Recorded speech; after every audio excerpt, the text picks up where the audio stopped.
stalling issue. I had every part in my engine and the bike changed because of the service center. Let's discuss on the way. Let's go. Um, I have put on my GoPro. No, that's not GoPro, that's DJI Action 3. I hope it's recording in a good angle. Yeah, already feels good. I don't understand why service center wouldn't fix it. Okay.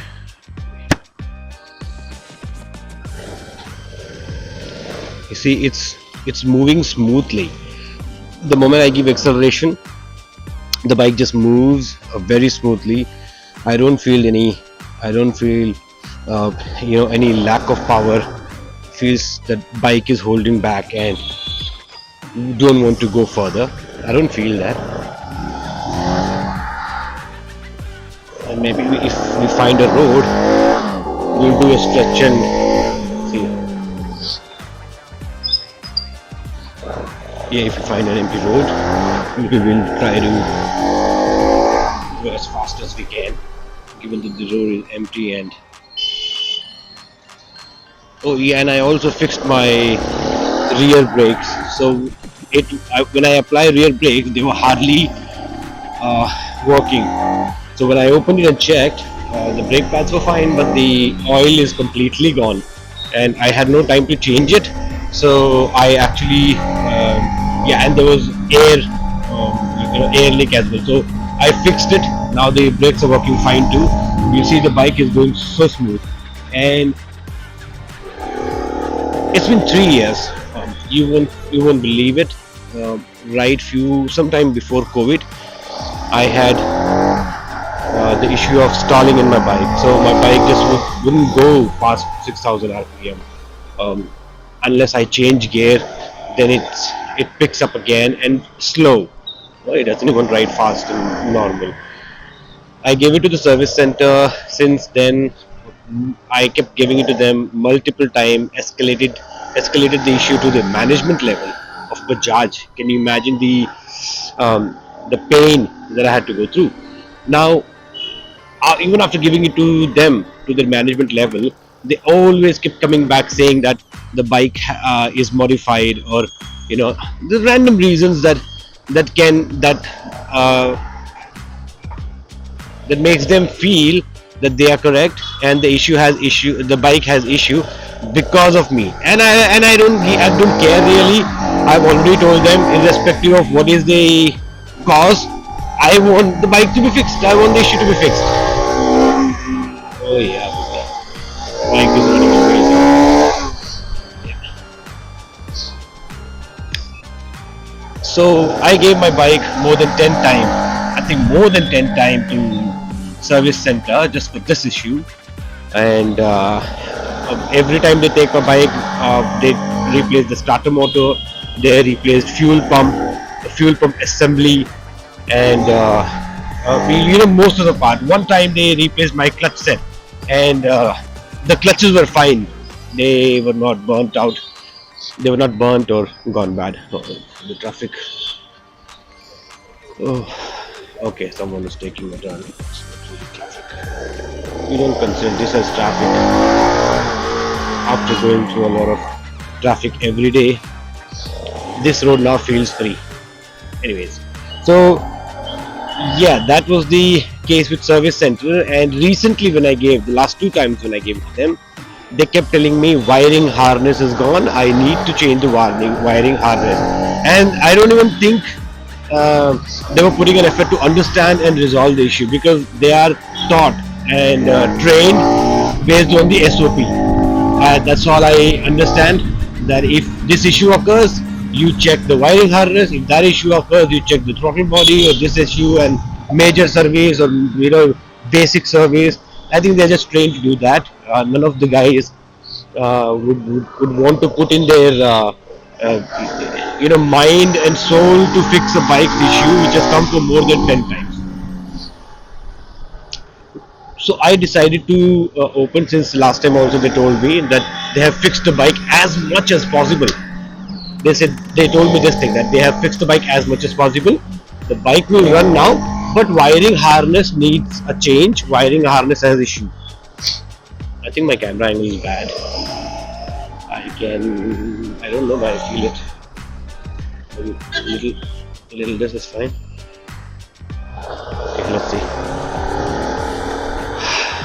Yeah, so that was devastating when service center has to say such things and do such things. I'm aware of engines.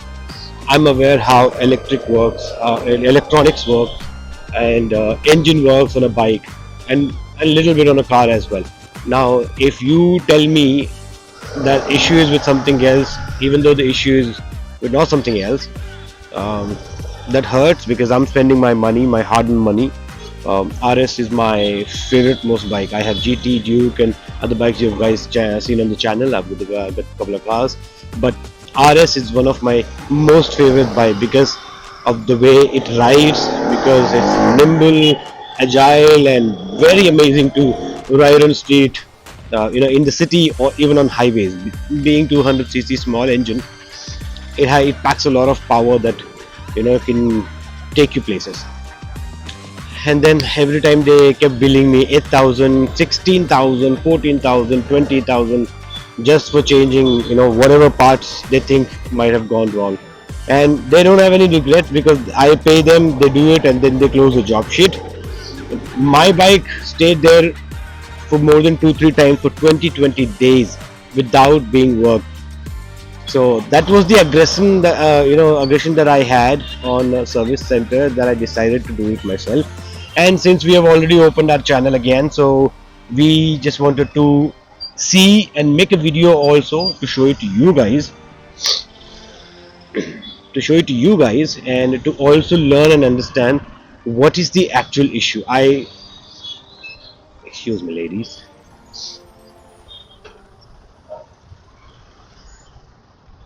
Look at the traffic. Yesterday it was all empty. It was first, so I went to office on first as well. Offices are all empty, roads were all empty, and I see now it's all packed again. It's a traffic jam. I thought there wouldn't be any jam, but oh, look at this.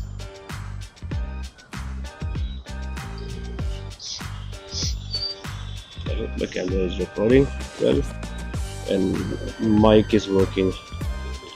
Last video from Bangalore to Kalahasti that I went, I tried using the mic. The voice is not capturing well. It was blasting everywhere. I think it's the mic setup that I have to do. Something that I have to do, I don't know. I'm learning. So yeah, that happened from the service center side, so I decided to open the bike myself. Now first we open the bike. Okay. That's not really a traffic, that's just because of this bus. We'll try going straight till we get an empty road, to one stretch to ride and see how fast.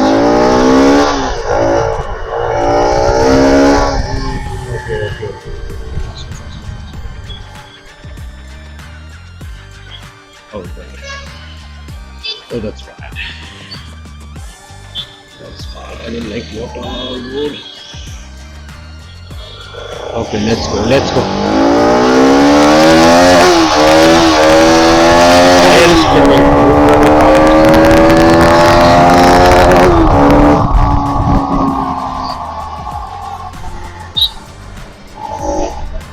Zero lag. The bike is just going like a rocket. I feel I'm riding a new bike.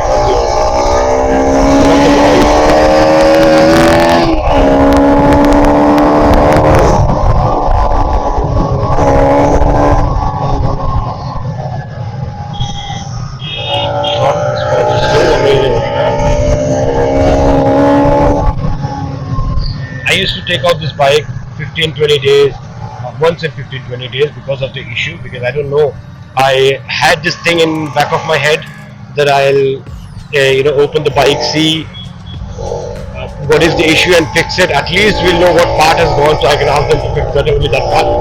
Never was able to do it unless I actually opened it. But now, since the time I fixed the issue, I'm riding it almost every day. every day. And yeah, you just saw the bike is going like a rocket. It feels amazing, and it's your baby. When you fix something in your bike by yourself, that is happiness into thousand. God, this feels good. This feels good. और कितने अच्छे दिन आएंगे. This traffic, even ambulance have to wait.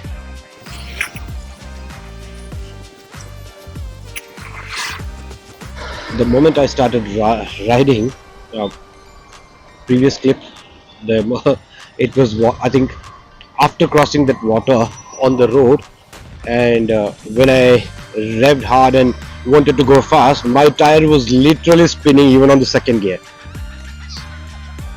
So if you know, you know that the power in my bike is back, and that's fucking amazing. It feels good. It feels good. Look at the traffic. This does not feel good. I thought the traffic will be less since yesterday was Wednesday on 1st Jan. Today is 2nd Jan. You'll probably be seeing this video on Sunday. I'm not sure, because I work morning till evening, and then I need to take out time for to edit the video and do all of the other stuff. So mostly on Sunday you will see this video. This is the right time for you to subscribe to the channel first, and then like the video, and also share it to somebody who's been on and off to service center. And it does not matter what bike do you have. If it's just not the RS200, I have a couple of brands other bikes too, and trust me, service center is almost the same. If I tell you the story of my GT and GT 650, and I stopped giving it to service center from a long time, and I'm doing it myself, I am so happy with my bike. Touch wood, the bike performs really well. It's been 4.5 years. My GT has never faced a problem versus my friend's GT. I see him standing on the road every 6 months once. Now, sometimes battery goes, sometimes coil goes, sometimes the service was not done well. I don't know. There are always a reason. I always hear him complaining about the GT650's issue whenever one long trip and the bike has to go to the service center for adjustments. I don't know what adjustments he was referring to, but then yeah. Oh, this Swift is nice alloys. I wouldn't lie. I'm not a big fan of Swifts in India, but those are nice alloys, and the wing is nice. There's no stickering nowhere, so I think it's a body kit he has installed. It looks good. The most irritating part in traffic is not the traffic itself, is the people who have space to go but they don't go. इंचो बीच सड़क पे खड़े रहते हैं thinking that the government will approve this land to them and they'll become the owner of this road. They just don't move. They just don't, especially those uncles on Activas and small bikes. They ride in middle of the road. I understand not everybody can ride fast, not everybody have to ride fast, but when you're riding and you know that you're riding in 10, 20, 30 speed, just ride on the left side, ride on the side. Somebody who wants to pass faster, especially on a highway, let them pass. You cannot, on a main road, you cannot ride slow, and a car guy is stuck behind you, and then a bus guy is stuck behind the car, and the entire traffic is going just because you cannot drive on the side. Let's go. Yes, baby. Jai Shri Ram. Yes, baby, let's go.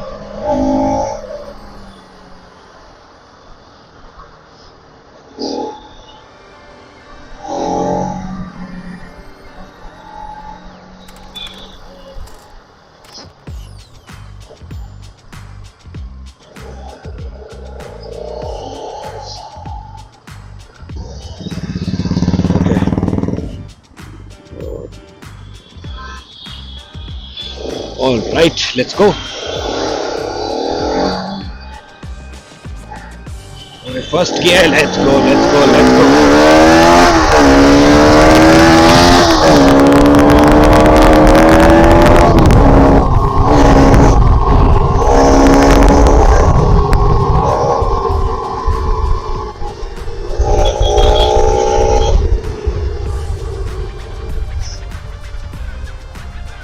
know if I have to take it on highway, my bike will do 150 easily. My bike will do 150 easily. I think RS can smoke most of the 200cc segment bike, and when I say 200cc, I'll also include R15 150cc, but it's fine. Now that's controversial too among a lot of people who owns R15. Don't get me wrong, R15 is a very beautiful looking bike. It's a cute bike. It's not a monster. Not because it has 150cc.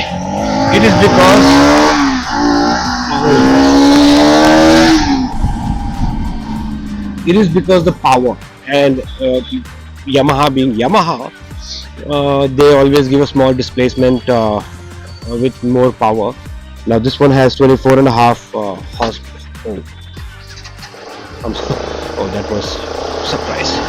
This one has 4 and a half horsepower versus I believe R15. I don't know the figures. I don't remember them, but they have less. So I always see a comparison, and in that comparison, I always see that R15 will beat NS and RS.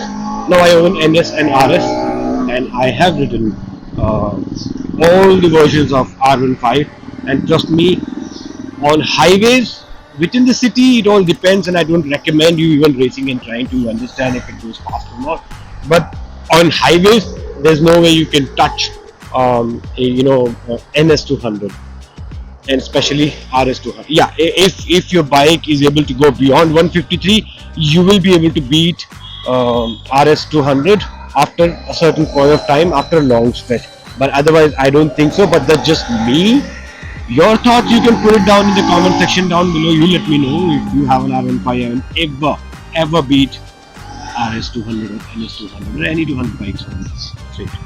Oh yeah, one more thing, service center had told me previously that if the fuel line is below 3, or if it comes down to 2 or 1, the bike will stall. It won't run as smooth. Now I understand that riding in low fuel may corrupt your fuel filter, and fuel pump may have issue. But you're giving such reason after taking money, telling them that you'll fix the issue is utter shame. So that's it, guys. Now I'm almost reaching my office, and I'll not be able to film here after that. Alright, that was it. My office is done for the day. I'm gonna go right back home. So the update on the bike is it's working fine. The bike is amazing, running good. I felt a lag initially, but when I rode today and from past 2-3 days, I hardly felt anything. The bike is riding like a brand new bike. So that is it, guys, for now. And what you guys can do is quickly subscribe to the channel, like and share it with somebody who is facing an issue with service center by visiting service center on their bike, and they should know what they can do. So till my next video, guys, take care, have fun, ride safe. Cheers.